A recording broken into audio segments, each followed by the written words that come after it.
Hello दोस्तों, welcome to my self study. दोस्तों, आज है शनिवार और प्रत्येक शनिवार को हम डिस्कस करते हैं जनरल नॉलेज से रिलेटेड पिछले कई एग्जाम्स में पूछे गए क्वेश्चन आंसर्स को। यहाँ पर दोस्तों मैं आपको प्रश्न का उत्तर तो बताता ही हूँ, साथ ही टॉपिक से रिलेटेड इंपॉर्टेंट फैक्ट्स बताता हूँ और उन्हीं फैक्ट्स से रिलेटेड वीडियो के अंत में आपसे एक प्रश्न ही पूछता हूँ जिनका उत्तर आपको देना होता है। ध्यान रखिएगा दोस्तों, यहाँ पर मैं जो भी प्रश्न आपसे पूछता हूँ वह पिछले किसी न किसी एग्जाम में पूछा गया प्रश्न होता है, तो पूरी वीडियो बहुत इंपॉर्टेंट होने जा रही है। चलिए स्टार्ट करते हैं आज के अपने पहले प्रश्न से। प्रश्न है, देश बंधु की उपाधि किससे संबंधित है? और आपके ऑप्शंस हैं रविंद्रनाथ टैगोर, A.O. ह्यूम, सरदार वल्लभ भाई पटेल या फिर चित्तरंजन दास। तो दोस्तों इसका सही आंसर होगा ऑप्शन 4 चित्तरंजन दास। चित्तरंजन दास जी के संदर्भ में आपको बता दूं दोस्तों कि वह स्वतंत्रता सेनानी थे ही, साथ ही वह पेशे से वकील थे और उन्होंने अपनी वकालत के दम पर ही वर्ष 1908 में अलीपुर षड्यंत्र कांड में फंसे हुए अरविंदो घोष जी को जेल से रिहा करवाया था। यहीं पर आपको बताता चलूँ दोस्तों कि वर्ष 1923 ईस्वी में चित्तरंजन दास जी ने मोतीलाल नेहरू जी के साथ मिलकर इलाहाबाद में स्वराज पार्टी का गठन किया था।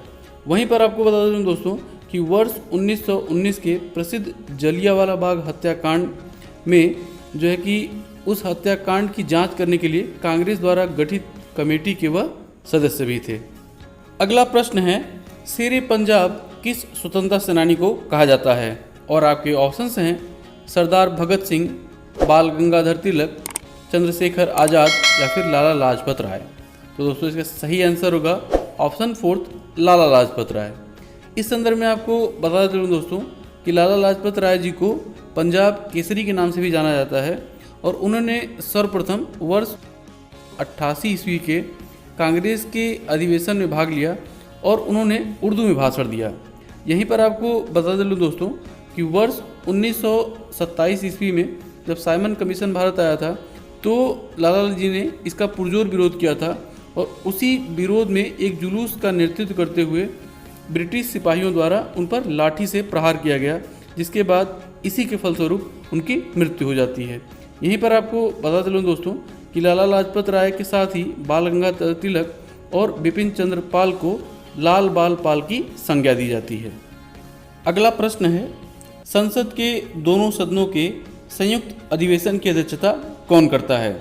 और आपके ऑप्शंस हैं राष्ट्रपति, लोकसभा अध्यक्ष, प्रधानमंत्री या फिर महान्यायवादी। तो दोस्तों इसका सही आंसर होगा ऑप्शन 2 लोकसभा अध्यक्ष। इस संदर्भ में आपको बताता चलूँ दोस्तों कि जब कभी भी किसी साधारण विधेयक के मसले पर संसद के दोनों ही सदनों राज्यसभा एवं लोकसभा में कोई गतिरोध की स्थिति आ जाती है तो उस स्थिति में भारत के राष्ट्रपति महोदय इन दोनों ही सदनों की संयुक्त अधिवेशन का आह्वान करते हैं और उस स्थिति में दोस्तों जब यह संयुक्त अधिवेशन होता है तो उसकी अध्यक्षता भारत के लोकसभा के अध्यक्ष महोदय द्वारा किया जाता है। यहीं पर आपको बता दूं दोस्तों, लोकसभा अध्यक्ष का चयन लोकसभा सदस्यों द्वारा किया जाता है। साथ ही बता दूं दोस्तों कि कोई भी विधेयक धन विधेयक है या नहीं, यह निर्णय लोकसभा अध्यक्ष द्वारा ही लिया जाता है। बढ़ते हैं दोस्तों अगले प्रश्न की तरफ और प्रश्न है, उच्च न्यायालय का न्यायाधीश अपना त्यागपत्र किसे संबोधित करता है? और आपके ऑप्शंस हैं राष्ट्रपति को, सर्वोच्च न्यायालय के मुख्य न्यायाधीश को, संबंधित उच्च न्यायालय के मुख्य न्यायाधीश को या फिर संबंधित राज्य के राज्यपाल को। तो दोस्तों इसका सही आंसर होगा ऑप्शन 1 राष्ट्रपति को। इस संदर्भ में आपको बता दूं दोस्तों कि किसी भी जो राज्यों में उच्च न्यायालय स्थापित हैं उन उच्च न्यायालयों के जो है कि न्यायाधीशों की नियुक्ति भारत के राष्ट्रपति महोदय के द्वारा ही की जाती है और यह उच्च न्यायालय के जो न्यायाधीश होते हैं वह अधिकतम 62 वर्ष की आयु तक अपनी सेवा में रहते हैं। यहीं पर दोस्तों अगर 62 वर्ष की आयु पूर्ण होने से पहले ही वह अपना त्यागपत्र स्वेच्छा से देना चाहें तो वह अपना त्यागपत्र राष्ट्रपति महोदय को दे सकते हैं।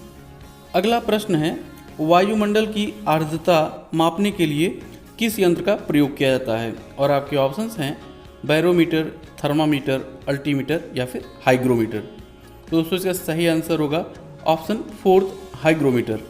यहीं पर आपको बताता चलूँ दोस्तों कि बैरोमीटर का प्रयोग जो है कि वायुमंडलीय दाब को मापने में किया जाता है, वहीं थर्मामीटर को साधारण तापमान मापने के लिए प्रयोग किया जाता है। वहीं ऊंचाई को मापने के लिए अल्टीमीटर का प्रयोग किया जाता है, और अल्टीमीटर का मोस्टली जो उपयोग है दोस्तों वह हवाई जहाज यानी कि वायुयान में किया जाता है। अगला प्रश्न है, कलिंगा पुरस्कार किस क्षेत्र में दिया जाता है? और आपके ऑप्शंस हैं साहित्य, विज्ञान, पत्रकारिता या फिर संगीत। तो दोस्तों इसका सही आंसर होगा ऑप्शन सेकंड, विज्ञान। इस संदर्भ में आपको बता चलूँ दोस्तों, यह पुरस्कार यूनेस्को द्वारा विज्ञान के क्षेत्र में योगदान के लिए प्रदान किया जाता है। अगला प्रश्न है, बैरन द्वीप किस देश में स्थित है? और आपके ऑप्शंस हैं ऑस्ट्रेलिया, इटली, भारत या फिर पाकिस्तान। तो दोस्तों इसका सही आंसर होगा ऑप्शन थर्ड, भारत। इस संदर्भ में आपको बताता चलूँ दोस्तों कि बैरन द्वीप भारत के अंडमान निकोबार द्वीप समूह में स्थित है, और इसी बैरन द्वीप में ही भारत का एकमात्र ज्वालामुखी भी स्थित है। अगला प्रश्न है, भारत किस देश में चाबहार बंदरगाह बना रहा है? और आपके ऑप्शंस हैं ईरान, इराक, अफगानिस्तान या फिर ओमान। तो दोस्तों इसका सही आंसर होगा ऑप्शन फर्स्ट, ईरान। इस संदर्भ में आपको बताता चलूँ दोस्तों कि हालांकि यह प्रश्न जो है एसएससी के एग्ज़ाम में वर्ष 2016 में पूछा गया था, तो उस समय दोस्तों यह बंदरगाह जो है वह बनने की स्थिति में था, लेकिन अब यह बंदरगाह लगभग बनकर तैयार हो चुका है। और यह बंदरगाह दोस्तों जैसा कि आप इस मैप में भी देख पा रहे हैं ईरान को, तो ईरान के बिल्कुल पाकिस्तान से सटे हुए समुद्री इलाके में ओमान की खाड़ी में बनाया गया है, और इसी से जस्ट बगल में ही लगभग 70 किलोमीटर की दूरी पर पाकिस्तान का ग्वादर पोर्ट भी बनाया जा रहा है, और इस पोर्ट को चीन के द्वारा विकसित किया जा रहा है। अब दोस्तों यहाँ पर बात ईरान की हो रही है, तो आपको बताता चलूँ दोस्तों कि अभी कुछ समय पहले ही ईरान ने फैजान बी नामक गैस फील्ड से भारत को बाहर कर दिया है। वहीं दोस्तों एक और भी इंटरेस्टिंग फैक्ट बता दूं कि अभी हाल ही में यानी कि जून 2021 में ही ईरान ने अपना सबसे शक्तिशाली सुपर कंप्यूटर सिमुर्ग को भी लॉन्च किया है।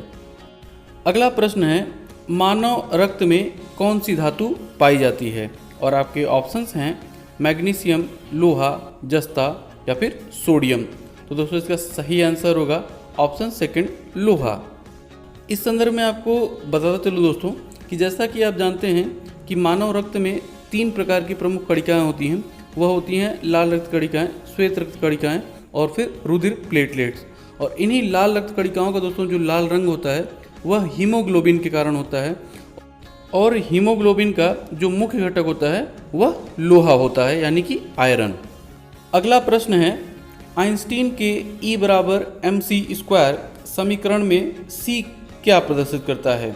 और आपके ऑप्शंस हैं ध्वनि का वेग, प्रकाश का वेग, प्रकाश का तरंगदैर्घ्य या फिर एक स्थिरांक।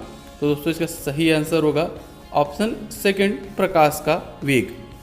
इस संदर्भ में आपको बताता चलूँ दोस्तों कि महान वैज्ञानिक एल्बर्ट आइंस्टीन ने E बराबर mc² मतलब कि यहाँ पर दोस्तों E जो है वह ऊर्जा है, जबकि m जो है वह द्रव्यमान है, और जो C है वह जैसा कि मैंने आपको बताया कि प्रकाश का वेग है।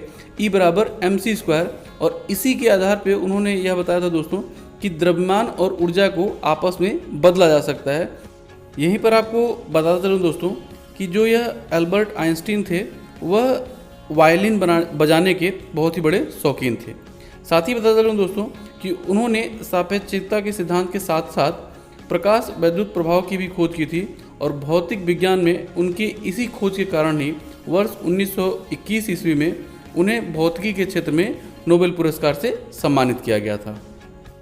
दोस्तों अब बारी है आज के प्रश्न की।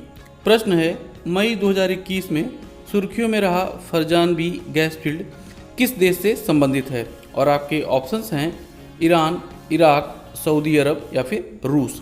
हमेशा की तरह दोस्तों अगर आपने पूरी वीडियो बहुत ध्यानपूर्वक देखा होगा तो इस प्रश्न का सही उत्तर आपको अभी तक इस वीडियो में मिल चुका होगा। प्रश्न का सही उत्तर नीचे आप कमेंट बॉक्स में कमेंट करके बता सकते हैं।